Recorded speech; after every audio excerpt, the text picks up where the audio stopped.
Welcome to Linda's Corner. My name is Linda Bjork, and today we're going to be talking about managing debt. I'm delighted to welcome special guest Todd Christensen. Todd is a financial educator, award-winning author, and personal finance program developer. You can reach Todd at his website, moneyfit.org, and I'll include a link in the show notes. Welcome, Todd. I'm so glad that you could join with me today.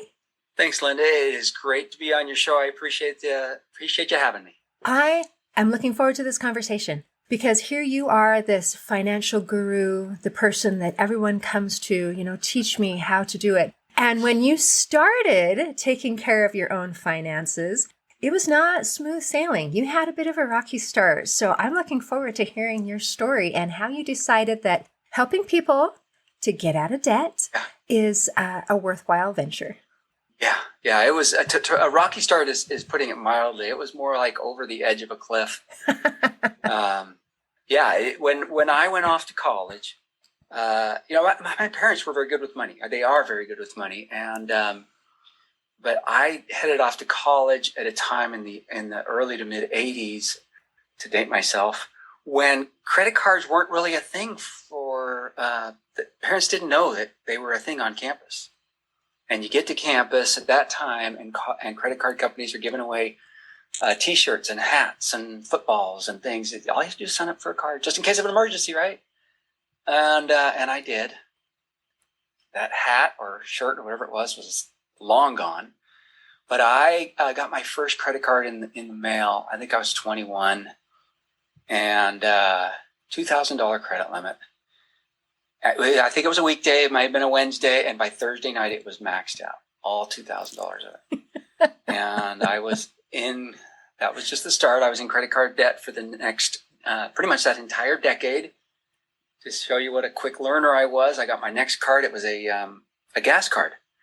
And I happened to, at that point, I was living across the street from a gas station. And I bought gas there for my car. I bought eggs and milk and donuts and soft drinks and everything I could buy there.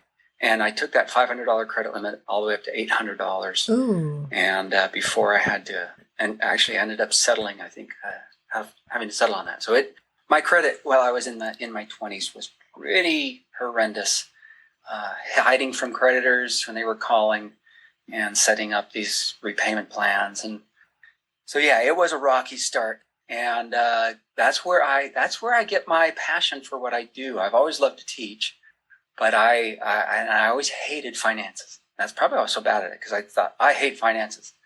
But once I learned a little more about it, I started to realize this is something that I want to teach, and I enjoy teaching because it makes a difference. It does. It makes a difference. And when we start so young, and we really don't understand what the consequences are, and all we see is a free T-shirt, a free hat, a free football, or whatever the thing is, and someone says, you have a $2,000 credit limit. Sometimes for a person who doesn't recognize what that actually means, it's like, I just won the lottery, and I just won $2,000. And so then you think, well, yay, I can spend that. And then there are no consequences. And I just got this $2,000 gift because someone is so kind and so nice to me. And at what point did you realize that that's not really the way that it works? So when I made my first payment, this was back before internet payments, I sent off this antique thing called a check. And it was they only asked for $50 in the mail. I thought this was great. I got this professional keyboard and studio monitors, and I thought $50 a month, this is fantastic. And I sent off the $50 check, and I would call every few days just to see if it had cleared. And when it did, I thought, great, I can go buy some groceries with my card. I'll go buy $20, $30 worth of groceries. Got my grocery in the cart, got up to the cash register, swiped the card. And back in those days, it was like 60 seconds, processing, dialing, communicating, and it took the whole time. And then all of a sudden came through, finally said, declined. And I was irate. I was so upset. I went home and I called this credit card company. And you're 21 years old, and when they say, "Oh well, Mr. Christensen," and they call you Mr. 21, I thought, "Oh, hold on, maybe there's something I'm missing. Maybe I better pay attention to whatever they're about to tell me." And they said, "Look, of that $50, all but $5 of it went to interest."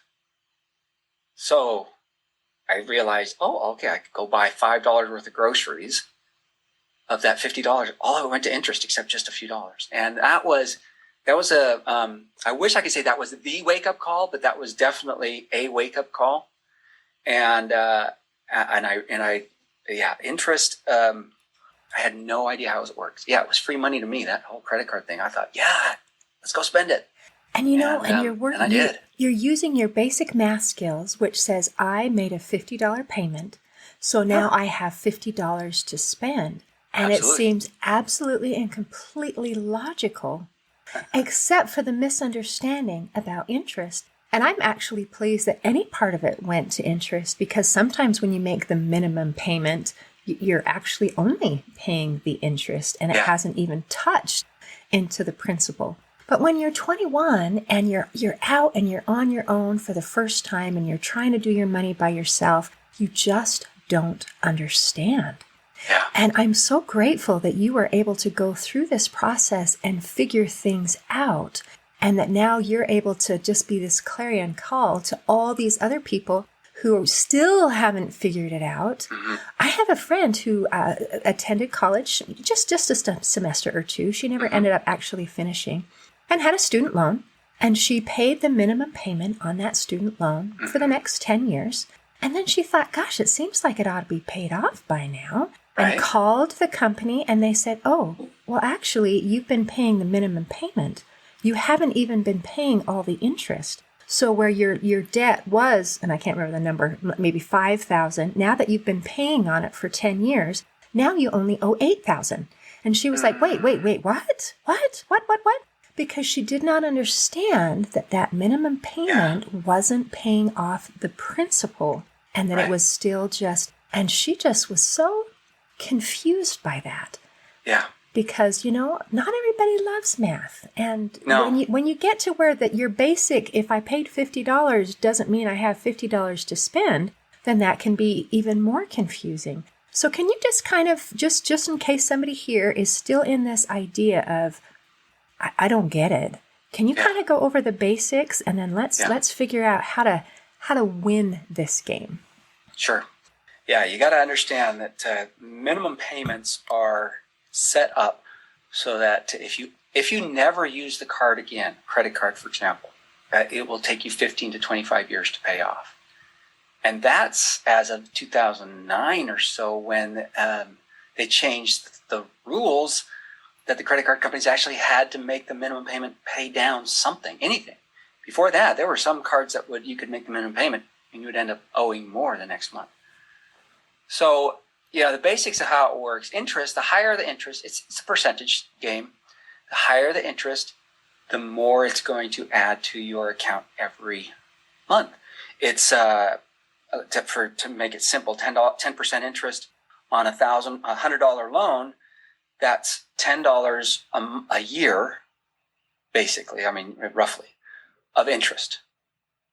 But it's added every month, and so it's 12 months worth.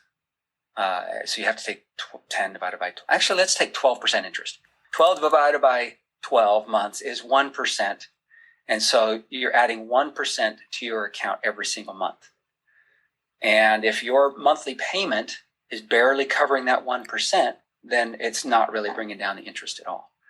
Typically, in the last little more than a dozen years, most monthly payments have to pay down the balance by at least 1%. So you might think, wow, so I should be paid off, if I make minimum payments, I should be paid off in 100 months, right? Again, this is the simple math that 1%, 100 of those means I'm paid off, except that it's 1% of the current balance, not the original balance.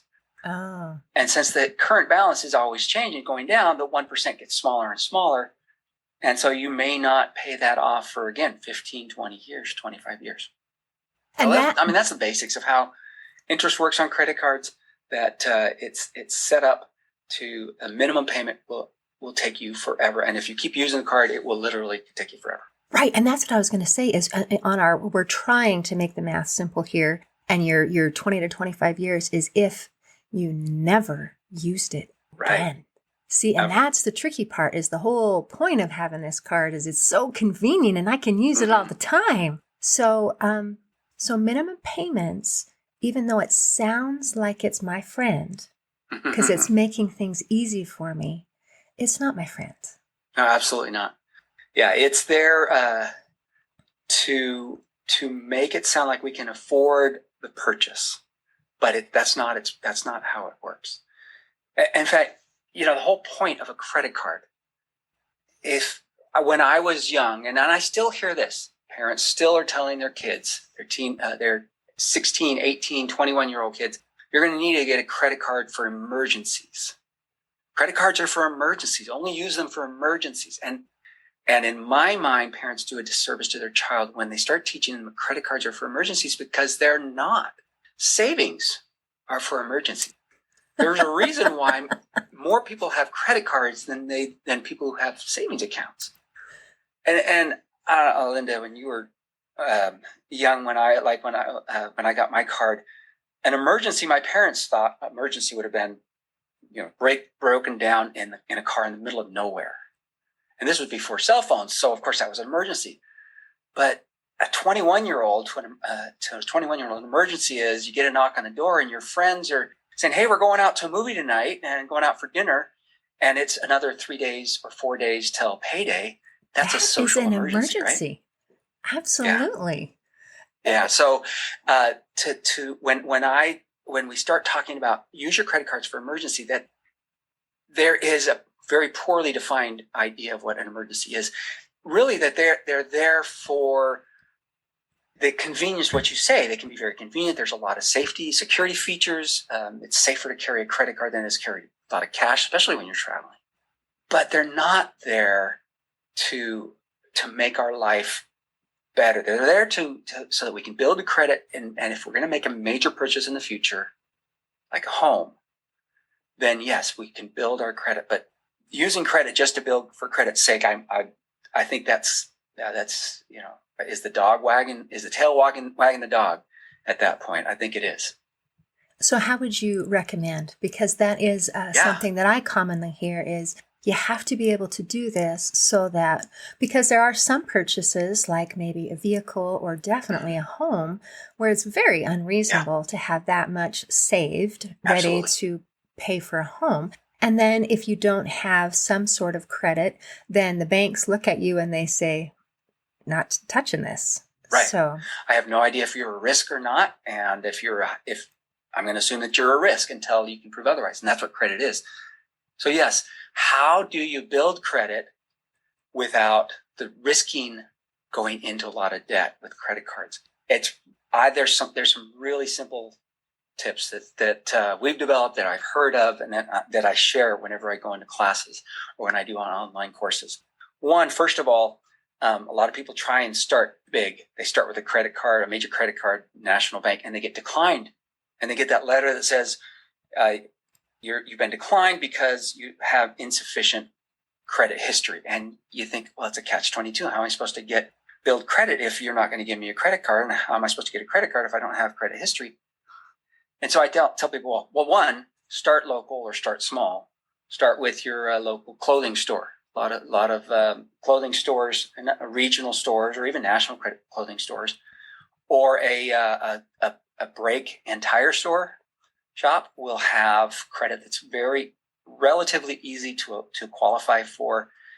And what I like about tire shops, you go in, you have the cash, you saved up for it, ideally, and you buy the tires, and $500 or $800 or whatever it is, and it's going to be like a 25 to 30% interest. It's pretty high because they are willing to take that risk. Gotcha. They deserve a reward, right? And the reward is higher profits on the individual account. But so you go home and you either pay all of it off, so that now you have zero balance on your card, Typically, though, if you want to build your credit, you do need like 6 months worth of activity on your account. So I tell people, well, pay everything but like $50 off, and then make monthly payments on that $50 so that it's paid off in like 6 months, and you're not paying interest, 20%, 30% interest on it on $500. You're only paying it on $50. Wow. Or okay. you can do that at a store. I like it even better if you can qualify like at a clothing store where you can get that 15% off, right? Open up an account today, 15% off. Fine. Just don't leave the store until you've paid off the balance. You can go right to the customer service desk, or in some places, stand right there at the cashier and say, okay, I just made this purchase, saved myself 15%. Pat on the back. I'm smart. Even smarter, I'm going to pay this off right now before I leave the store. Here's the cash. Here's a debit card. Here's a check, however you want. You walk out the store with a purchase, with it paid off to zero. You're not going to forget it. You're not going to have to pay interest on it. Wow. Okay, so in order to do this, Todd, you have to recognize that we're playing a bit of a game here. It feels like it, doesn't it? It does. It feels like a game. Like, I need to show you that I'm smart enough to pay off my stuff. And in the process of doing that, sometimes we find out that we're not as smart as we thought we were as we're trying to pay things off. So when you really understand the game, you really are proving, yes, I am smart enough to be able to handle this responsibility. And so I loved your example of the store, the tire store, and I'm just going to repeat that. So here I'm going to get this credit card because they're willing to give it to me even though I don't have any credit history. Mm-hmm. So for me, the win is they allow me to get this debt. For them, the win is they're going to charge me through the nose in interest. So I'm going to buy my tires, but I have actually already saved up enough money for my tires. So I'm going to pay it all off except for $50. I'm going to hold that and then continue to make those payments for 6 months so that I can show to my credit history that, yes, I was responsible and I made payments for 6 months. And then that gives me that credit history that we're looking for. And it doesn't ding me with this high interest in the meantime.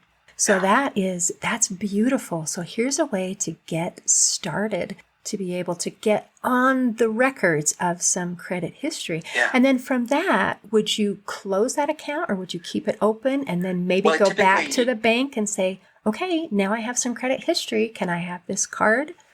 Yeah, great question. Typically, many of the factors, there's well over 130 scoring factors in the FICO credit scoring model. Well, they've dumbed it down to 5.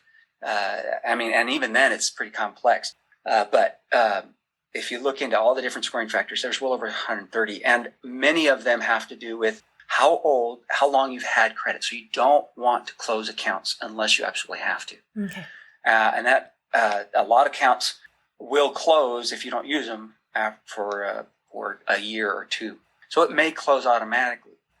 But I'll tell you one other thing I love about the tire store is you've got that new account, but you're not tempted like a credit card or even a clothing store card to say, hey, I have a tire store card. I'm going to go down and do some shopping at the tire store. It's not like carrying a credit card in your purse or wallet. There's not that same sort of consumer temptation.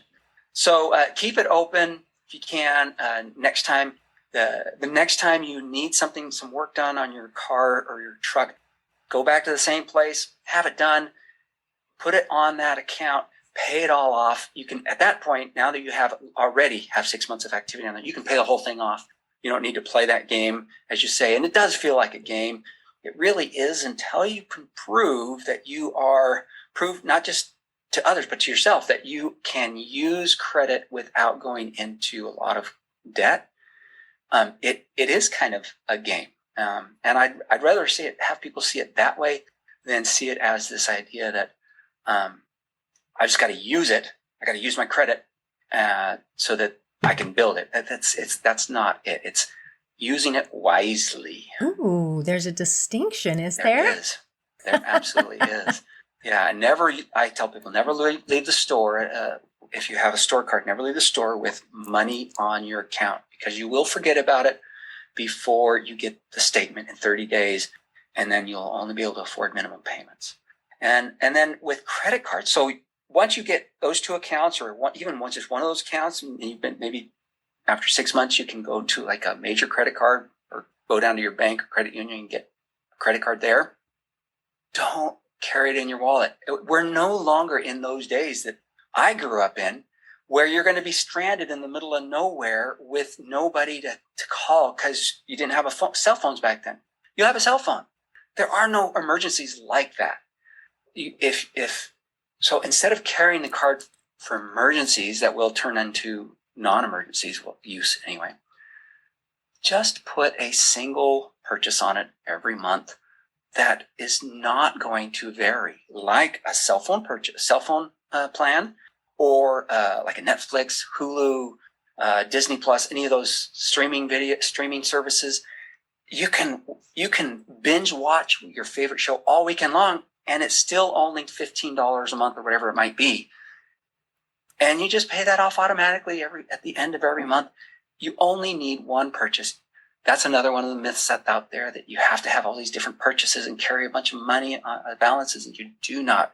There's not a single one of those 130 plus factors that says anything about having to have multiple purchases or large purchases on your credit account. Fascinating. So out of 130. So let's 2 questions out of what you just said. One is, let's talk about quickly that you said pay it off automatically. So Can you explain quickly how to get it paid off automatically so we don't get... Yeah. Like again, it's like a game. If you don't set a system up, you're going to have a hard time remembering, and it's going to beat you. So set up a system. You basically just tell the credit card company, take the full balance out of my checking account at the end of every month. You do still want to check your balance, because just in case somebody's used your card fraudulently. Very uncommon, but it still happens every once in a while. But you can just have it set up automatically. In fact, if you don't like the idea of them taking money from your account, you set up your own bill pay through your own bank or credit union, and have that arrive at least a week ahead of time before the balance is due. If you're only making one purchase a month and you know exactly what it is every month, that way the only thing you have to be paying attention for there is price changes in the subscription service. You want to make sure that you're aware of any changes there. Oh, fantastic. Okay. So, and then you also mentioned there's these 130 dumbed down to 5, the reasons why we have this credit score, and just your opinion. Do you think that that's fair? Do you think that it's kind of what do you... That credit itself is fair, or the score and how they put it together. Yeah. What are your feelings about that? Yeah. Credit score itself, the credit scoring models, FICO is the one pretty much still has a monopoly. But Vantage Score, for most of the free credit scores you can get out there are Vantage scores. Those tend to be pretty fair as far as information that they're putting through. That the only information they can base their scores on is the information that's on our credit report. Where we can have a problem in our society is what information is reported. And that's because, historically, we've had information reported that can be biased toward one community or another. We have a history of redlining that was identified and tried to be corrected in the 70s with some legislation. And there's still some of that goes on even today on a little lesser informal basis. But creditors are the ones that get to decide what they report and when they report, or if they report. And that's where individual creditors may have policies or in their systems set in where there might be some bias and some even discrimination going on. Oh, that's not good. But that's the main challenge. But once it gets to the credit scoring models, those are blind to because income is not a factor, age is not a factor, race, ethnicity, religion, gender, none of those are factors on our credit score, but what gets onto the credit report, that's the biggest issue. Interesting. Okay. So as we've been discussing, and this is so broad and can cover so many different things, but we've kind of gone just along the path of, okay, I'm a college student, I'm 21, I'm trying to figure out how to get things started and how to do it in such a way that it doesn't trap me, because debt can be a trap. So now let's go kind of on the other edge where, I have done it poorly, and now I would really like to fix it. And that's where your Money Fit comes in, and it's a nonprofit. So what kind of services, if I'm struggling, if I have just made a mess of things, can I come to someone there and say, can you teach me how to get out, or what services do you offer? Yes. Yeah. Well, first of all, let me just say, been there, done that. We're all there. So it's time to stop beating yourself up about the financial troubles. In fact, going back to credit, we too often put our reputation, our personal character, we tie it to our credit, and that's not right. And I disagree with those with lenders who still say that one of the C's of credit is character. It is not. To say that somebody who has this massive medical debts, for example, and can't afford to pay those, are they of lesser character? They have are they irresponsible because they couldn't come up with money to pay all those medical debts? So don't beat yourself up. Let's just make a decision that we're going to make a change now for the better. So a consumer credit counseling agency like Money Fit, what we do is we start by assessing the situation. Let's talk about your income. Let's talk about what debts you do have. And quite often consumers may not even know all the debts that they have. And so we will pull a credit report and say, okay, here's what we're showing. Does this sound about right? Oh, I forgot about that one. Or, oh, I thought that one was a lot worse than it was. It's surprising in different directions to different consumers. And then we work with their creditors. It's not an adversarial head-to-head sort of a situation, but it's more of a partnership deal where we work the creditors and with the consumer to come up with new repayment arrangements so that the consumer is paying 100% of what they owe. If they owe $20,000, they're going to pay off $20,000. But the creditors will generally give concessions, what are called concessions, lower interest rates. So instead of dealing with 20%, average, if you have good credit, your average right now is 18% when you start with a new account. But these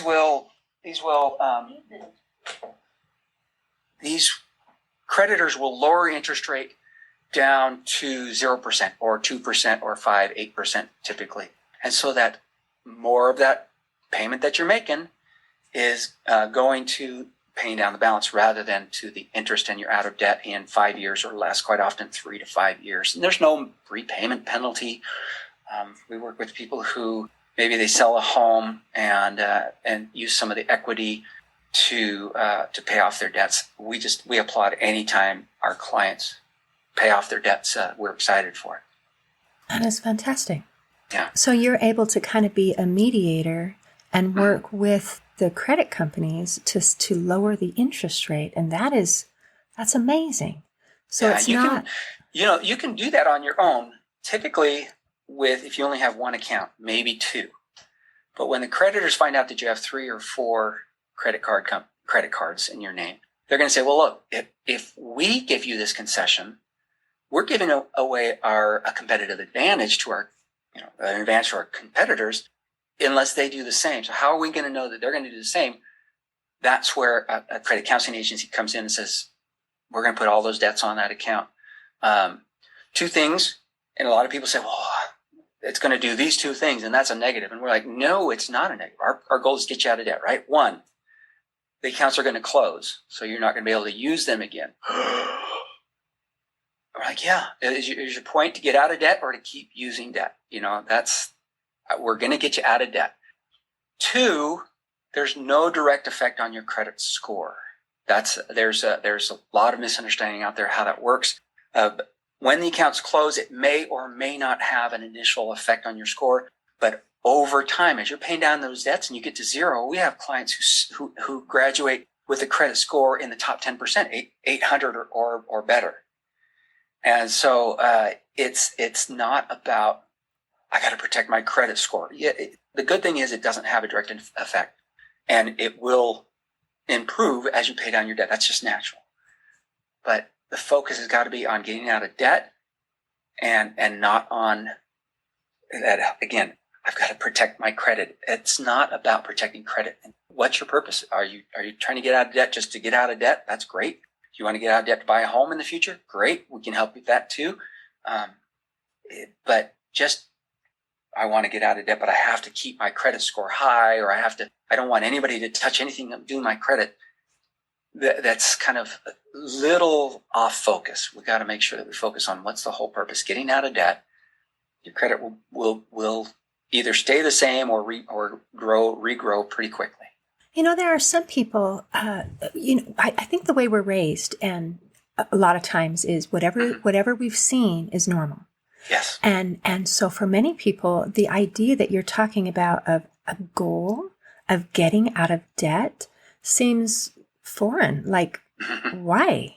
I mean, isn't that part of being an adult, is to continue to just make payments? So can you just briefly give me some advantages of, say I'm a person who, I was raised and you just make payments. That's just what you do. So why would I want to get out of debt? Yeah, and that is so common. Not just credit cards, but we just have come to accept a society that you buy a car and finance it. Mm-hmm. Everybody always has a car payment, and that is just not true. Here's the main reason that you don't want to be making debt payments, because they will always come with interest. And what do you get for that interest? Nothing.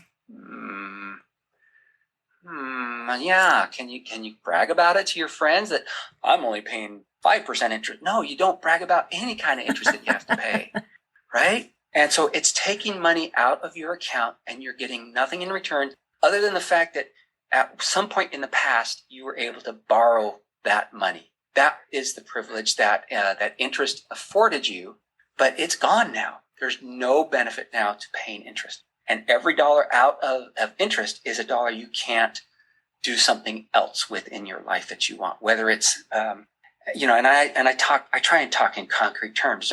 I try not to say, well, if you're paying $1 in interest means you can't invest $1. Who cares? Because investing is foreign to so many people. But, $100 in interest, what would you do with $100 back in your pocket today? $1,000 in interest, which is pretty common in American households, just for one credit card account. What would you do if you had $1,000? Think about the trip that you could take. Even if it's a 3-day trip, that'd be a wonderful experience, right? That's round trip tickets to Europe for a person. It depends on the time of year, of course. But what is it value to you? What's most important to you that you would rather be doing with that money rather than paying for something that that doesn't bring you any kind of service now? So it puts money in my pocket, money that I'm not spending and getting nothing in return. And that is why we want to stay out of debt, because it lets us actually get something for the money that we spend. And that is, for some of us, that seems kind of obvious. And for some others, especially depending on how you were raised, this is revelatory.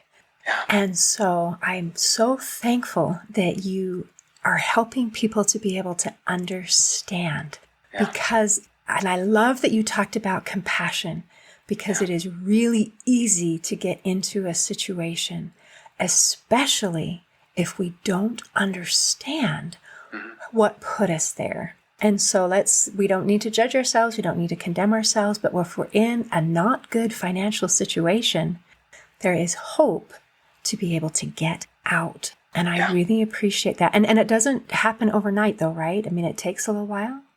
It does. Most of our clients are in that 3 to 4 year range. Some can go as long as 5 years. Others can be as short as less than a year. It just depends on what changes you want to make, what you're willing to make, finding extra income, using that bonus, using the tax return, cutting down on your costs. But yeah, it's not about the past. We got to stop dwelling on the past and say, I have a chance right now, right today, I have a chance to change my future. And I can either make this decision to have a better financial future, or I can continue to be under the hand, in the grasp of my past.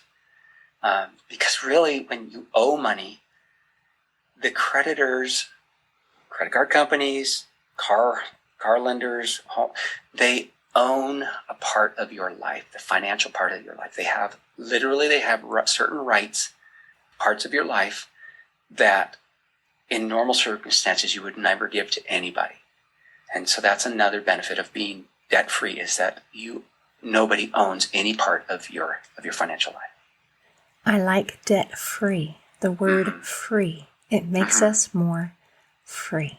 Absolutely. That is fantastic. Is there anything that you want to make sure that we cover before we close today? There are so many opportunities to learn. If you're not in a situation where you think I'm doing okay on my own, I think I can get out of debt on my own, and if I really buckle down in the next 6 months, take advantage of all the free services out there, free classes. Go to a nonprofit credit counseling agency like MoneyFit, and you will find free classes on budgeting, on building credit, on getting out of debt, on saving. And no need to spend $1,000, $500, or even $200 on a class when there's so much good free stuff out there. Check with your library. I bet they've got some books. I love libraries. Librarians are highly underrated as far as resources still anymore. Thank you, Todd, and thank you for visiting with me today. My pleasure. In closing, I'd like to share a quote by Henry Wheeler Shaw.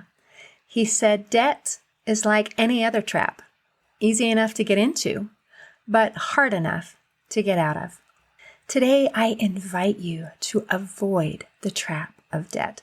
See you next time on Linda's Corner. Thanks for listening. If you enjoyed this episode of Linda's Corner, please share and subscribe to help us reach new listeners. I also invite you to check out my nonprofit, Hope for Healing, at the website hopeforhealingfoundation.org for free ebooks and other free resources to help increase happiness, build confidence and self-esteem, strengthen relationships, manage stress, and calm feelings of depression and anxiety. I also invite you to grab a copy of one of my books, like Crushed, A Journey Through Depression, or Amazon bestseller, You Got This, an action plan to calm fear, anxiety, worry, and stress. See you next time on Linda's Corner.